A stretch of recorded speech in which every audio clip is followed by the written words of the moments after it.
লক্ষ্য করুন, মানব জাতির ব্যর্থতা হলো যখন তারা পার্থিব কোনো জিনিস পেতে ব্যর্থ হয় তারা আল্লাহকে ভুলে যায়। তাদের চাওয়া পাওয়ার জিনিসটি না পেলে তারা নামাজ পড়া ছেড়ে দেয়। তারা যা চায় তা যদি না পায় তারা এভাবে বলে, এভাবে দোয়া করার অর্থ কি? তারা যখন তাদের আকাঙ্ক্ষার বস্তুটি পায় না তখন দুঃখ হতাশা একেবারে ভেঙে পড়ে এবং বলে, আমি তো আল্লাহর সাথে কথা বলার শক্তিও পাচ্ছি না। এমনটি ঘটার কারণ হলো সমস্যায় পড়ার পূর্বে আল্লাহর সাথে তাদের বন্ধন শক্তিশালী হয়ে ওঠেনি। যদি সে বন্ধনটি আগে থেকেই বর্তমান থাকতো, যেমন মূল যদি শক্তভাবে গাঁথা থাকে, তাহলে ঝড় এলে এদিক ওদিক দুলতে থাকে, সম্পূর্ণ ভেঙে পড়ে না, মূলের উপর দাঁড়িয়ে থাকতো। আর ঝড় চলে গেলে আবার ফল দেয়া শুরু করত। এরকম একটা উপমার কথা কোরআনে অন্যত্র এসেছে, আসলুহা সাবিত ওয়া ফারউহা ফিস সামা। লা ইলাহা ইল্লাল্লাহ হলো এমন একটা বৃক্ষের মতো যার শেকড় মাটিতে এবং শাখা আকাশে উত্থিত।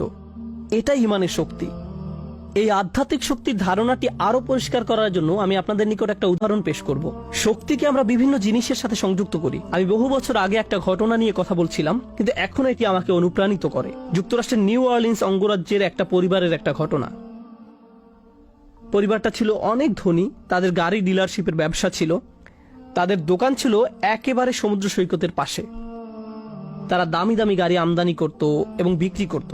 এরপর হ্যারিকেন ক্যাটরিনা আঘাত হানল। ক্যাটরিনা এসেছিল বিশাল জলোচ্ছ্বাস নিয়ে এবং এর ফলে তাদের কেনা সকল গাড়ি ভেসে গেল।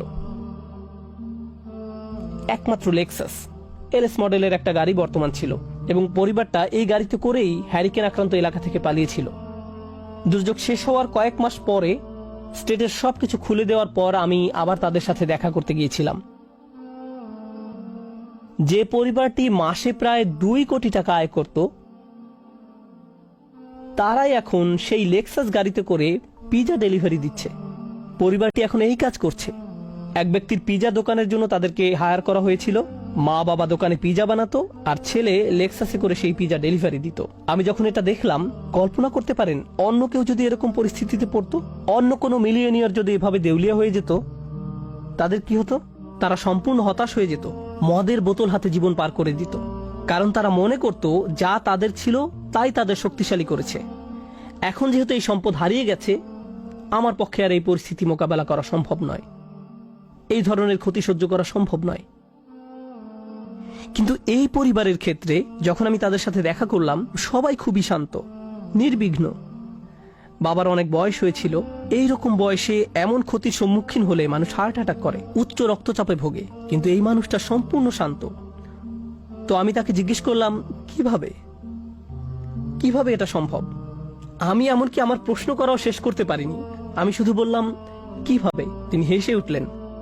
তিনি বললেন, যখন ব্যবসা ভালো ছিল আমি সারাক্ষণ ফোনে ব্যস্ত থাকতাম, শিপমেন্ট এসে পৌঁছেছে কিনা, পেমেন্ট দিতে দেরি হচ্ছে কিনা, কার কি ডেলিভারি দেওয়া প্রয়োজন, কাস্টমার খুশি কিনা, ট্যাক্সের হিসাব ঠিক আছে কিনা, কর্মচারীদের সমস্যা, অমুক সমস্যা, তমুক সমস্যা।